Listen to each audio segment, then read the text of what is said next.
ठीक है। आपके पास यदि आप देखो सर कैसे निकालेंगे, क्वेश्चन कैसे आता है, देखो क्वेश्चन आपको, आपने इसको स्क्रीनशॉट ले लो, क्वेश्चन कैसे आते हैं। अभी आपके पास के बराबर एन एस के नहीं है, चलो एन एस बटा एन पी, और दूसरा दे दिया आपको आई पी बटा आई एस।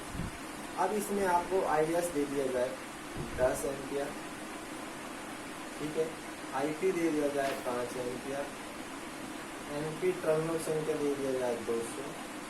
आपसे ये पूछ लेगा, बताओ कुछ नहीं से बचर गुना करो, क्या याद करना है आपको, एन पी, तो आप हो जाएगा आई पी गुणा एन पी बराबर आई पी गुणा एन पी और एन एस गुणा आई एस। याद क्या करना है आपको, एन एस ये अगर भाग दे दो इसका, तो ये आई एस यहाँ से आ जाएगा, एन एस का फॉर्मूला यहाँ पे आई पी का मान रख देंगे।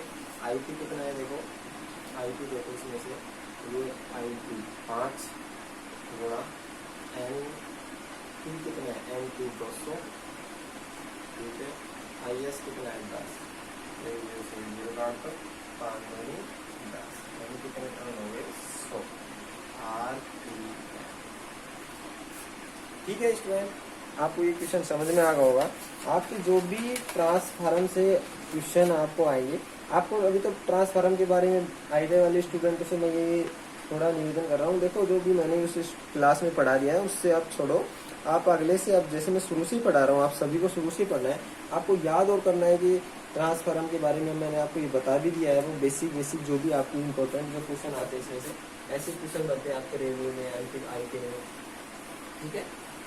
अब आपके बारे में पढ़ लेते हैं ट्रांसफार्म का वर्गीकरण, ठीक है।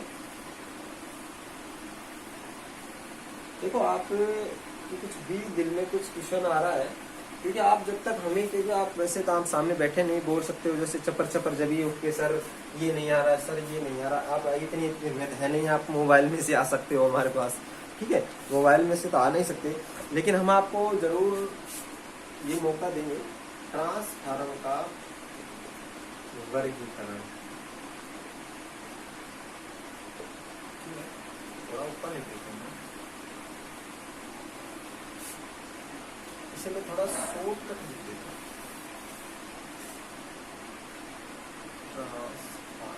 ठीक है। अब यहाँ पर लिख देते हैं तो ट्रांसफार्मर का वर्गीकरण, ठीक है। अब देखो ट्रांसफार्म के देखो हमारे पास ट्रांसफार्म का वैसे अपन पढ़ेंगे तो बहुत, यानी 5 प्रकार के होते हैं संरचना के आधार पर ट्रांसफार्म का, वैसे तो 6 हो गए ट्रांसफार्म का वर्गीकरण संरचना के आधार पर, वैसे तो अपन 6 प्रकार के होते हैं, ठीक, 7 प्रकार के। देखो चलते हैं अपन सबसे पहले ट्रांसफार्म का वर्गीकरण, ऐसे 2 3 4 5 6 और यहाँ तक आपको दिख रहा है, थोड़ा कोई दिक्कत तो नहीं आ रही है, नहीं कोई दिक्कत नहीं आ रही है यहाँ तक आपको। लेकिन देखो सबसे पहले यहाँ पर तो वोल्टेज के आधार पर, फेजों की संख्या के आधार पर, सबसे पहला है वोल्टेज के आधार पर, वोल्टेज के आधार पर आप समझ जाना, वोल्टेज के आधार पर ट्रांसफार्मर का वर्गीकरण 2 भागों में बटेगा, ठीक है, आपको बता देंगे। फिर दूसरा है संरचना के आधार पर, तो फेजों की संख्या के आधार पर लेंगे, फेजों की संख्या के आधार में नहीं, ऐसे, ठीक है। उसके बाद अगला आ जाता है हमारे पास, फेजों की संख्या के आधार पर अगला आ जाता है हमारे पास कोड की संरचना के आधार पर और आउटपुट क्षमता के आधार पर, कोड की संरचना के आधार पर, और अपना आ जाता है तो जो भी वोल्टेज कोड की संरचना हो गई, और क्षमता के आधार आउटपुट क्षमता के आधार,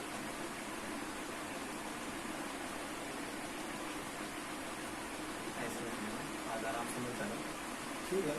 फिर आ जाता है शीतलन प्रणाली के आधार। आप मेरे साथ साथ पढ़ते रहना। फिर आ जाता है व्यावसायिक के आधार पर। एक और ट्रांसफार्म है, इसका नाम क्या, नाम याद नहीं, व्यापारिक के आधार हो जाएगा, व्यापारिक के आधार, ठीक है। देखो स्टूडेंट, ये तो आउटपुट के वोल्टेज के आधार पर ट्रांसफार्मर दो प्रकार के हुए, ठीक है।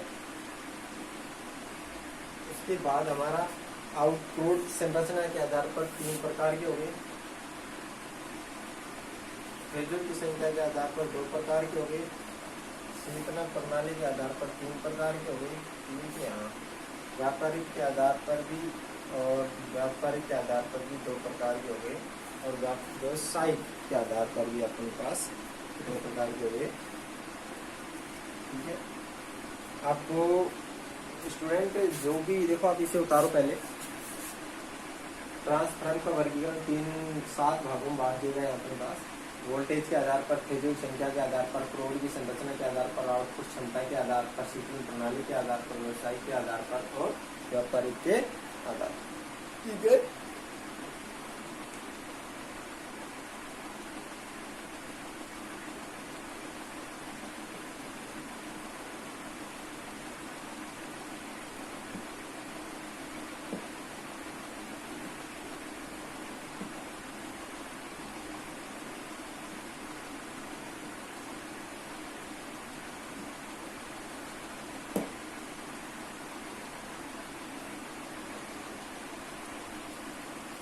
अब इसमें देखते अपन लेते हैं वोल्टेज के आधार पर दो प्रकार के भाग हैं, step up, step up transformer, step down.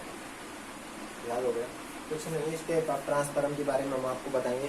Step up transformer क्या होता है, स्टेप डाउन ट्रांसफार्मर क्या होता है, ठीक है। इसके बारे में अब अगला क्वेश्चन आ रहा है फेजों की संख्या के आधार पर। फेजों की संख्या के आधार पर भी दो प्रकार के होते हैं, सिंगल फेज, सिंगल ऐसे लिखता हूँ, सिंगल फेज और 3 फेज, ठीक है। अब अगला कोर की संरचना के आधार पर आ core type, core type, berry type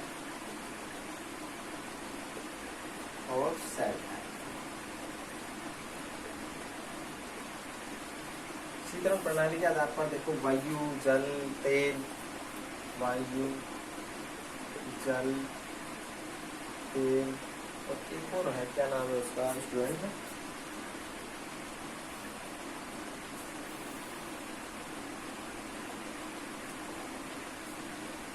प्राकृतिक के आधार, ठीक है। ये शीतलन प्रणाली के आधार पर हो गया। अब व्यापारिक के आधार पर देखते हैं, ये व्यवसाय के आधार पर है ना, ठीक है स्टूडेंट। इसमें अपन व्यापारिक के आधार पर दो प्रकार के हो गया, पावर ट्रांसफार्मर और डिस्ट्रीब्यूशन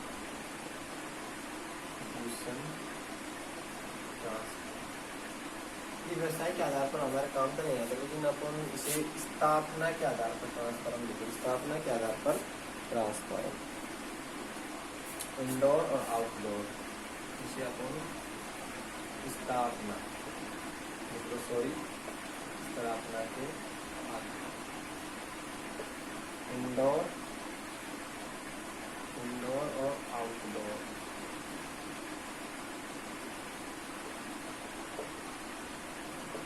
ठीक है। व्यापारिक के आधार पर भी ट्रांसफार्मर एक आउटपुट क्षमता के आधार पर और था हमारा, उसमें ये नहीं लिखा है। आउटपुट क्षमता के आधार पर ट्रांसफार्मर को हमने कितने भागों में बांटा है, स्टूडेंट इसको मैं ऊपर लिख देता हूँ। आउटपुट क्षमता के आधार पर ट्रांसफार्मर को हमने वैसे तो इसे दो भागों में बांटा गया है, करंट ट्रांसफार्मर और एक पोटेंशियल ट्रांसफार्मर और ऑटो। देखो सबसे पहले ऑटो ट्रांसफार्मर, दो भागों में से ऐसे बांटे, ऑटो, ऑटो ट्रांसफार्मर और इंस्ट्रूमेंट, इंस्ट्रूमेंट ट्रांसफार्मर, ठीक है। अब देखो ऑटो ट्रांसफार्मर खुद है, इंस्ट्रूमेंट फिर दो भागों में बट गया, करंट ट्रांसफार्मर और पोटेंशियल।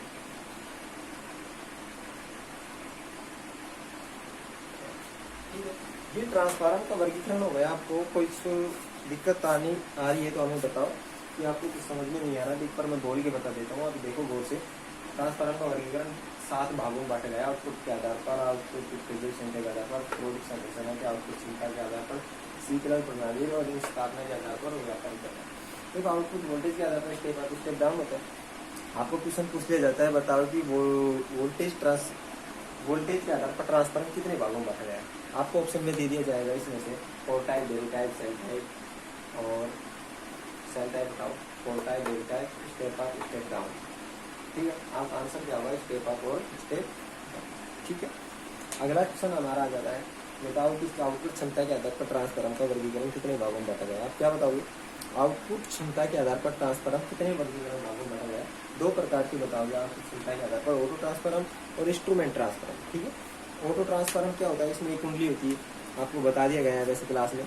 आप जो नए स्टूडेंट हैं आपको बताया जाएंगे दोबारा से इसकी कि पूरा चीज़ बताया जाएगा क्या होता है, करंट ट्रांसफार्मर क्या होता है आपको। ठीक है, कोई दिक्कत मतलब इसके बारे में। अब हमारा छोटे छोटे इसके बारे में पढ़ लेते हैं। तो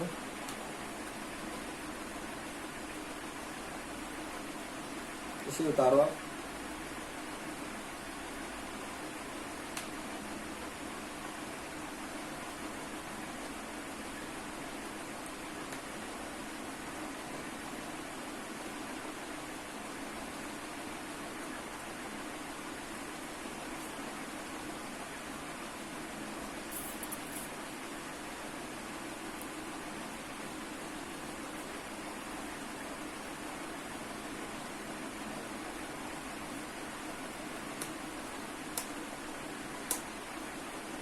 देखो स्टूडेंट, इसके बारे में मैं थोड़ा थोड़ा आपको बता देता हूँ, ऐसे आप इसकी व्याख्या करेंगे तो बहुत बड़ा है। स्टेप अप ट्रांसफार्मर क्या होता है, देखो स्टेप अप एक एक अपन पढ़ लेते हैं, है ना।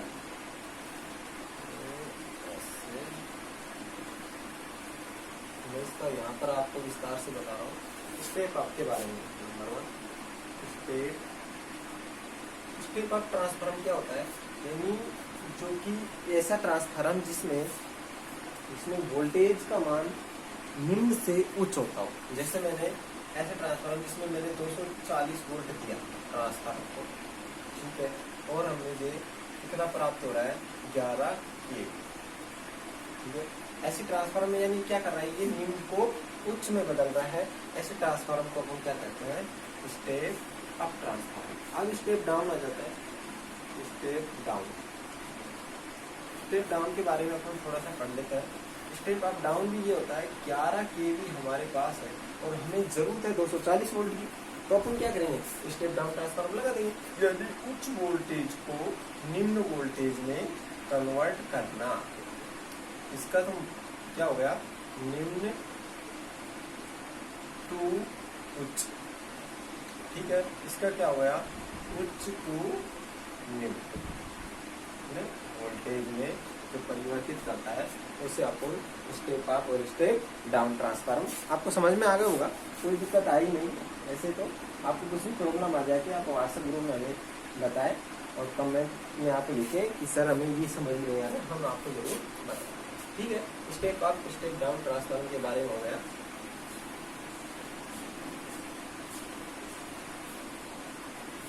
अब अपन ले लेते हैं अगला, फेजों की संख्या के आधार पर सिंगल फेज और 3 फेज। देखो ट्रांसफार्मर में आपने पढ़ा होगा सिंगल फेज और 3 फेज। इसमें कुछ नहीं है, सिंगल फेज आपने देखा होगा कि गाँव में जो सिंगल फेज की मोटर होती है, जो सिंगल फेज होता है जिसमें एक फेज और एक न्यूट्रल होता है, एक फेज और न्यूट्रल होता है। इसमें 3 फेज होती है, इसमें 3 वायर होते हैं। 3 फेज जो 3 फेजों के सिद्धांत पर कार्य करता है उसे 3 फेज ट्रांसफार्मर कहते हैं। जैसे अपने पास देखते हैं गाँव में मोटर चलती है। अगले आ जाता है हमारे पास फर्स्ट फेज हो गया, C और L। थ्री फेज और सिंगल फेज के बारे में यही है, जो ऐसी उपकरण जो थ्री फेज के सिद्धांत पर चलता है उसे थ्री फेज ट्रांसफार्मर कहते हैं, और जो सिंगल फेज होता है जो सिंगल के आधार पर चलता है फेज और न्यूट्रल होता है जिसमें उसे सिंगल फेज ट्रांसफार्मर कहते हैं। अगला चलता है अपने पास कोर की संरचना के आधार पर ट्रांसफार्मर। कोर या क्रोड ले लो, कोर की संरचना के आधार पर ट्रांसफार्मर के बारे में पढ़ते हैं। नंबर 1 कोर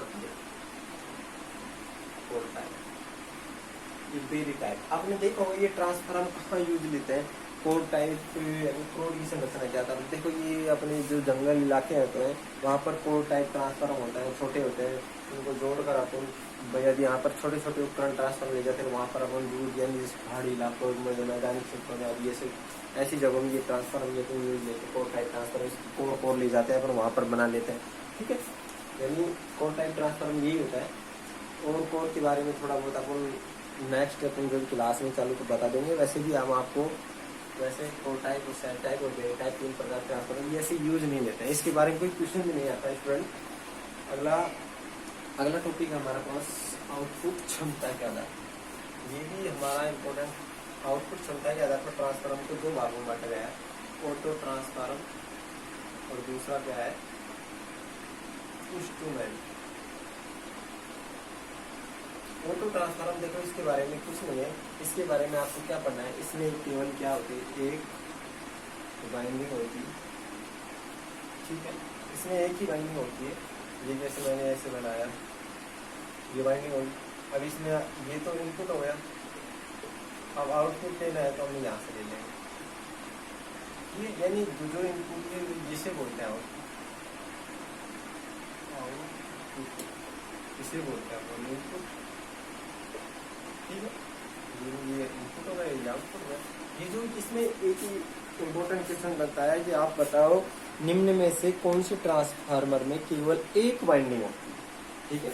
एक इम्पोर्टेंट ये क्वेश्चन बनता है कि बताओ आउटपुट जो ये आपने पास बताया था कि ऐसा कौन सा ट्रांसफार्मर है जिसमें केवल एक ही वाइंडिंग हो। अब बताओ, उसका नाम है ऑटो ट्रांसफार्मर, ठीक है। इंस्ट्रूमेंट ट्रांसफार्मर 2 भागों में बांटा गया है, आपको बता दिया गया है। इंस्ट्रूमेंट ट्रांसफार्मर क्या है, 2 भागों में बांटा गया है। Number 1 current transformer, number 2 potential,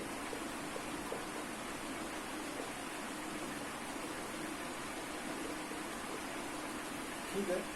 current transformer और पोटेंशियल, ये ट्रांसफार्मर के बारे में वैसे मैंने आपको बता दूंगा अभी थोड़ा खोल के इसका डायग्राम बना के आपको, वैसे कोई दिक्कत नहीं है आपको। वैसे आप तो इसमें समझो कि ऑटो ट्रांसफार्मर में ये जो इंस्ट्रूमेंट ट्रांसफार्मर क्या होता है, इसमें कितने भागों में बांटा गया है और इसकी क्या क्या है वैसे कैपेसिटी है, ठीक है। इसके बारे में देखो कुछ नहीं है। ऑटो ट्रांसफार्मर जो करंट ट्रांसफार्मर होता है इसका जो उच्च धारा मापने में किया जाता है, जबकि जो करंट आदि यानी धारा ज्ञात करने में, ठीक है। और यह एक स्टेप ऑफ ट्रांसफार्मर है। देखो इसमें कुछ नहीं, यह है एक स्टेप ऑफ ट्रांसफार्मर, कौन सा, और जो उच्च धारा ज्ञात करने में काम। पोटेंशियल क्या है, यह है एक step down transformer, step down transformer जो निम्न वोल्टेज ज्ञात करने के काम आता है। क्या होता है, जो निम्न वोल्टेज ज्ञात करने के काम आता है। वैसे तो निम्न स्टेप डाउन ट्रांसफार्मर है, लेकिन ये क्या है, ये भी क्या होगा, उच्च वोल्टेज ज्ञात करने का काम है। क्योंकि पोटेंशियल वोल्टेज ज्ञात करेगा जबकि करंट ट्रांसफार्मर करेगा धारा ज्ञात करेगा, ठीक है स्टूडेंट। इसके बारे में आपको कुछ समझ में आ गया होगा, वैसे कोई दिक्कत आनी नहीं चाहिए।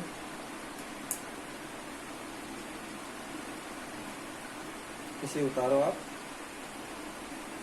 ये हमारे ट्रांसफार्मर का वर्गीकरण भी आज हमने पढ़ लिया है, ठीक है।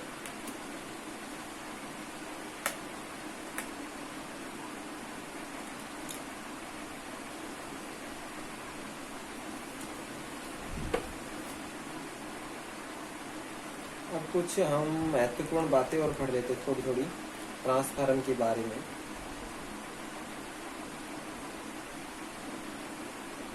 कुछ नहीं है इसमें, आपको याद करने का यह है कि ट्रांसफार्म में नमी सोखने के लिए सिलिका जेल का प्रयोग करते हैं।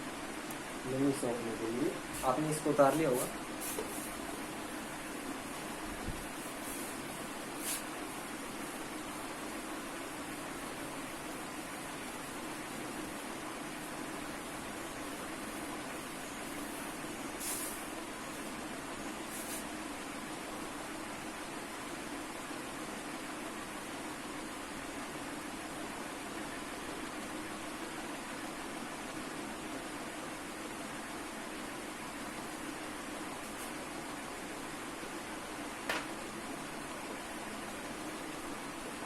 नमी को सोखने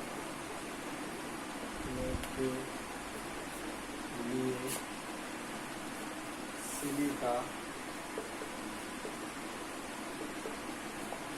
जेल का प्रयोग करते हैं। ठीक है, अगला हमारा एक पॉइंट हो रहा है, उसका नाम है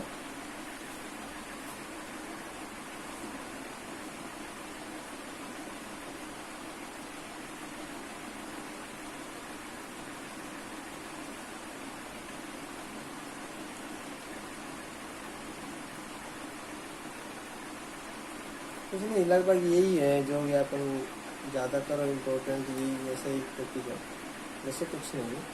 आपको क्वेश्चन, आपको एक अभ्यास क्वेश्चन के बारे में, अपन ट्रांसफार्म के बारे में अभी नेक्स्ट क्लास लगाएंगे। अपन ट्रांसफार्म की नेक्स्ट क्लास क्या है कि अपना थोड़ा ऑप्शन टाइप के क्वेश्चन आपको इसमें से बताया जाए। ठीक है स्टूडेंट, आपको इस वीडियो को शेयर, लाइक, सब्सक्राइब करना ना करें, क्योंकि आपको अपन और नोटिफिकेशन में आप जैसे नोटिफिकेशन के लिए आपको जो गलती है उसको जरूर दबा देना, क्योंकि शेयर नहीं करोगे देखो आपको नुकसान आपका ही, आपके जो साथ के हैं। ऐसे मत सोचना सर क्लास की रोजाना सर की क्लास ले रहे हैं, हम ही ले रहे हैं और नहीं ले, ऐसा दिल में कभी भी मत सोचना वो बढ़ जाएगा वो घट जाएगा। ये आपका जो दिमाग में यदि आप इसके बारे में सोच रहे हो आपकी गलत सोच। आप जैसे अधिक से अधिक आप शेयर करोगे आपकी नॉलेज बढ़ेगी, आपके क्वेश्चन प्रॉब्लम आएगी, क्वेश्चन आप दोस्तों से पूछोगे। इसलिए आप सभी ITI वाले स्टूडेंट और जो भी इस वीडियो को देख रहे हैं ITI वाले स्टूडेंटों के लिए इम्पोर्टेंट है, और भी जो भी तैयारी कर रहे हैं देखिए ये टेक्निकल क्लास है जी, सभी के लिए इम्पोर्टेंट है। ठीक है, आपको कुछ भी दिक्कत आए हमें ज़रूर बताना। ठीक है, थैंक यू।